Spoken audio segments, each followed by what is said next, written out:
दोस्तों, मैं आपके साथ जफर सिद्दीकी, आप देख रहे हैं नेशन ट्रूथ। दोस्तों, जिस तरीके से दिल्ली से खबर निकल कर आई, दिल्ली में तुर्कमान गेट के पास बने मस्जिद फैज़ इलाही के पास जो अतिक्रमण था उसको हटाने की जो कोशिश की गई, कहीं ना कहीं लोगों ने उसका विरोध किया। लेकिन विरोध करने के बाद जो वहां पर स्थिति पैदा हो गई वो कुछ अलग तरीके की थी। यह है कि मस्जिद फैज़ इलाही दरगाह जो है वो बहुत पुरानी मस्जिद है।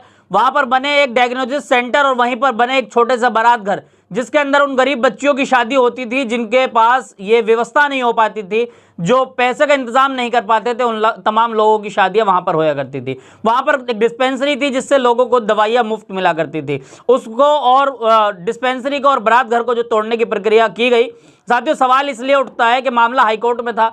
हाईकोर्ट के आदेश के बाद दिल्ली एमसीडी ने वहां पर जो है बुलडोजर चलाया। बुलडोजर जो है तकरीबन 17 बुलडोजर लेकर मस्जिद फैज़ इलाही के पास पहुंचे और रात को अंधेरे में, यानी कि सुबह होने से कुछ घंटे पहले तकरीबन 2-2:30 बजे 17 बुलडोजर का अमला वहां पर पहुंचता है। तमाम पुलिस फोर्स वहां पर पहुंचती है और मस्जिद इस तरह की माहौल वहां पर बनाया जाता है कि मस्जिद फैज़ इलाही को तोड़ दिया जाएगा। इस तरह का जो माहौल वहां पर बनाया जाता है, उसके बाद वहां पर काफ़ी लोग इकट्ठे हो जाते हैं। काफ़ी लोग इकट्ठे होने के बाद वहां पर जो है उसका विरोध दर्ज कराया जाता है। साथियों, विरोध दर्ज कराया जाता है जिसको लेकर जो है करिश्मा अजीज पत्रकार हैं, वो लिखती हैं अपने एक्स पर, दिल्ली के तुर्कमान गेट पर फैज़ इलाही दरगाह के पास बुलडोजर चलाया गया। स्थानीय लोगों ने जब विरोध किया तो पुलिस ने आंसू गैस के गोले छोड़े। ये बुलडोजर मंदिर, आश्रम, सरकारी जमीन पर बने वीआईपी बंगलों को क्यों नहीं देखता? विरोध करने पर आंसू गैस सिर्फ मुसलमानों की बस्ती में ही क्यों चलते हैं? सवाल बिल्कुल सही उठे हैं। सवाल उठना इसलिए जायज़ है कि वहां पर अगर मुस्लिम लोग जो विरोध कर रहे थे उनके ऊपर आंसू गैस के गोले दागे किसने? दिल्ली पुलिस ने। वहां पर जो रैपिड एक्शन फोर्स, जो तमाम वहां पर दिल्ली पुलिस का हमला लगाया गया था, वो लोग वहां पर रैपिड एक्शन फोर्स द्वारा जो है लोगों के ऊपर आंसू गैस के गोले फेंके गए जब लोगों ने विरोध किया। साथियों, मैं समझता हूं कि लोगों ने विरोध किया, उनका जो भी जिस तरीके से उनको जो है हटाया जा सकता था, पुलिस इतनी नतमस्तक नहीं है कि वहां पर हल्का बल का प्रयोग करके वहां पर लोगों को हटाया जा सकता था। लेकिन अभी कुछ दिनों पहले हमने आपको एक खबर दिखाई थी। खबर क्या थी कि दिल्ली के अंदर बहुत पुराना प्राचीन मंदिर है जिसको झंडे वाला मंदिर कहते हैं।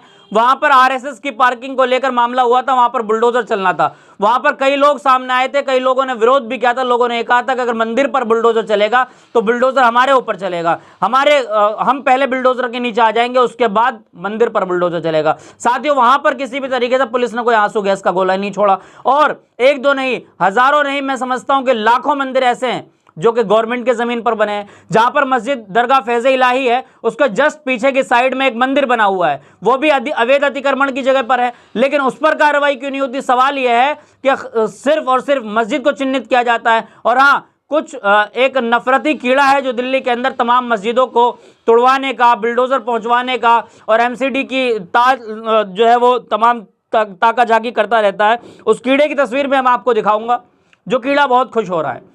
वो ये कह रहा है कि अवैध मस्जिद दरगाह फैज़ इलाही रामलीला मैदान तुर्कमान गेट का मामला। वो ये कह रहा है कि मस्जिद पर बुलडोजर चलेगा। उसकी वीडियो भी आपको दिखाऊंगा। चलिए, मैं आपको इस कीड़े की वीडियो दिखा देता हूं जो कि लगातार, इसको कोई काम नहीं है, ये एक सरकारी व्यक्ति है, मैं समझता हूं, जो सरकारी लोगों की चापलूसी करता है और मस्जिदों की फाइलें निकालता है, कहां से क्या करता है। कोई वकील भी नहीं है। लेकिन मैं समझता हूं जो लोग, जहां एक तरफ पुलिस ये कह रही है कि मस्जिद फैज़ इलाही का कुछ भी हिस्सा हमने नहीं तोड़ा है, ना ही वो अवैध अतिक्रमण में है, अवैध अतिक्रमण जो था उसको हटाया गया, वहां से अब मलबा हटाने का जो है कार्य किया जा रहा है। लेकिन ये व्यक्ति जो अपनी वीडियो जारी करके कह रहा है कि वो मस्जिद टूटेगी, तुर्कमान गेट पे जो मस्जिद फैज़ इलाही वो टूटेगी, आप वीडियो देखिए। ऐसे लोगों के खिलाफ दिल्ली पुलिस कब कार्रवाई करेगी? इस वीडियो को आप देखिए क्या कहना चाह रहा है। लेकिन याद रखना, दरगाह फैज़ इलाही, अवैध मस्जिद, तुर्कमान गेट, अतिक्रमण हटेगा। मेरी लड़ाई सच्चाई की है और एक दिन हमारी जीत होगी। ये अवैध मस्जिद का ढांचा गिरेगा। और दूसरी बात, ये जो तुमने मुझे गालियां दी, इन गालियों का जवाब दिल्ली की 1000 से ज्यादा वक्फ प्रॉपर्टीज को चैलेंज करूंगा मैं दिल्ली हाई कोर्ट में। सबके डॉक्यूमेंट्स मेरे पास हैं। जी हाँ साथियों, आपने वीडियो देख ली। साथियों, अब एक एक करके मैं 2-3 वीडियो साथियों आपको दिखाऊंगा जो वहां की है, जो खबरें वहां से हमारे पास निकल कर आई है। खबर क्या है कि वहां पर जिस तरीके से दिल्ली पुलिस ने आंसू गैस के गोले छोड़े, आंसू गैस के गोले दागते हुए खबर हम आपको दिखा रहे हैं किस तरीके से जो है वहां पर आंसू गैस के गोले फेंके गए। साथियों, आंसू गैस के गोले सिर्फ बोलने में ही गोले नहीं है, मैं समझता हूं उसका जो साइड इफेक्ट है वो कोई मामूली नहीं है। क्योंकि साथियों, मैं पत्रकार हूं, मैं खुद शिकार हुआ हूं आंसू गैस के गोले का। साथियों, आंसू गैस के गोले जो है उसका मैं खुद शिकार हुआ था कि दिल्ली पुलिस ने आंसू गैस के गोले फेंके जो कि किसानों की तरफ फेंके थे, लेकिन वो मेरे पैर के पास आके फूटा था। साथियों, कई मिनट तक सांस लेना भी मुश्किल होता है और देखना तो बहुत दूर की बात है। यानी कि आंखों में इस तरह की जो जलन होती है, उसी आंसू गैस के गोले से कल मुसलमानों को शिकार बनाने की कोशिश की। मतलब यह है कि दिल्ली पुलिस जो है वो कहीं ना कहीं ये मुसलमानों को ये आखिर टारगेट क्यों करता है। सवाल यह है कि वहां पर अतिक्रमण था, उसको आप दिन में भी हटाया जा सकता था, आधी रात में हटाने का मतलब यह होता है कि लोगों के अंदर भय का माहौल था। लोग ये समझ रहे थे कि मस्जिद का इमारत को ना गिरा दी जाए। आखिर अंधेरी रात में ये प्रशासन के लोग छुप कर क्यों आए? सवाल ये भी है कि क्या वो प्रशासन के लोग थे? कुछ लोग सवाल ये कर रहे हैं कि वो प्रशासन के आड़ में कुछ और दूसरे लोग तो नहीं थे जो मस्जिद पर हमला करना चाहते थे। तो इस तरह के सवाल इसलिए उठ रहे हैं क्योंकि साथियों, मैं एक एक करके आपको वीडियो दिखाने जा रहा हूं कि किस तरीके से वहां पर माहौल बना और किस तरीके से वहां पर बुलडोजर चला गया। आप बुलडोजर चलाने की इस वीडियो को देखिए, किस तरीके से वहां पर मस्जिद के आसपास का जो अतिक्रमण था वो किस तरीके से तोड़ने की साजिश की जा रही है। देखिए आप।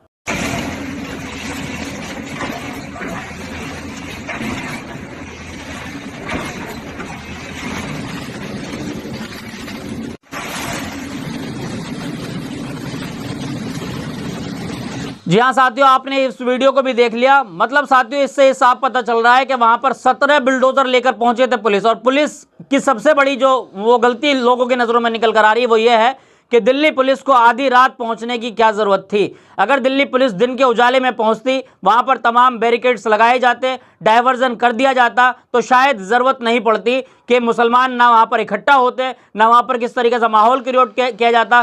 पुलिस द्वारा पहला अनाउंसमेंट कर दिया जाता कि भाई मस्जिद को किस तरीके से छेड़छाड़ नहीं किया जाएगा।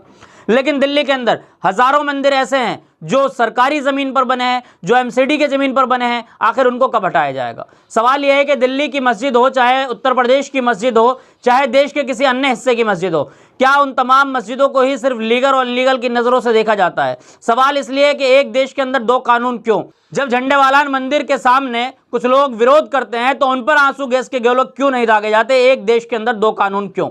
सवाल इसलिए कि जब एक ही एफआईआर के अंदर जो है काफी लोगों को जेल भेजा गया था दिल्ली दंगे का आरोप में, 5 लोगों को जमानत मिलती है तो 2 लोगों को जमानत क्यों नहीं? मतलब इससे साफ पता चलता है कि एक देश के अंदर दो कानून चलाया जा रहा है, जिसके खिलाफ लगातार लोगों का जो है आक्रोश जारी है। और लोगों का मानना है कि आखिर मस्जिद के ही मामले में, मस्जिद के और मदरसे की जांच के मामले में ही पुलिस कभी लाठीचार्ज करती है, कभी मुसलमानों को गिरफ्तारी की जाती है, कभी आंसू गैस के गोले फेंके जाते हैं, तो कहीं पुलिस द्वारा फायरिंग की जाती है। संभल में आपने देखा होगा किस तरीके से पुलिस ने कट्टे लहराए थे, वो भी तस्वीरें आपने देखी होंगी। यानी कि प्रशासन, पुलिस जो है उनको तमाम छूट दे दी जाती है कि हाँ, अब आप मुसलमान सामने हैं, आपका जो मन करे वो कर सकते हैं, जो अधिकार आपको मुहैया वो तमाम आप अधिकार का इस्तेमाल करें, कोई आपको रोक टोक करने वाला नहीं है। कहीं प्रशासन जो है वो हवा में कट्टे लहराते हैं, कई प्रशासन के लोग आंसू गैस के गोले फेंकते हैं। तो मस्जिद फैज़ इलाही दरगाह जो है वो कहीं ना कहीं, आप साथियों मैं आपको बता दूं कि सुरक्षित है, उसका कोई ढांचा नहीं तोड़ा गया है।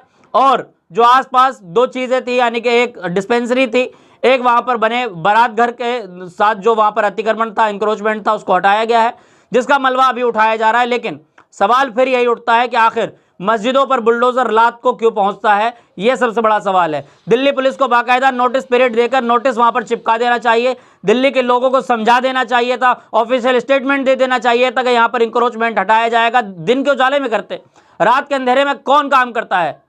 जनता का सवाल है। रात के अंधेरे में चोर डकैत काम करा करते हैं। दिल्ली पुलिस तो सजग पुलिस है, जागी हुई पुलिस है, और देश की राजधानी की पुलिस अगर रात के अंधेरे में काम करे तो सवाल उठना बिल्कुल जायज़ है। साथियों, पूरी वीडियो को देखकर आप क्या कुछ सोचते हैं कमेंट में अपना राय जरूर दें। आपसे फिर मिलूंगा किसी वीडियो के साथ। देखते रहिए नेशन ट्रूथ।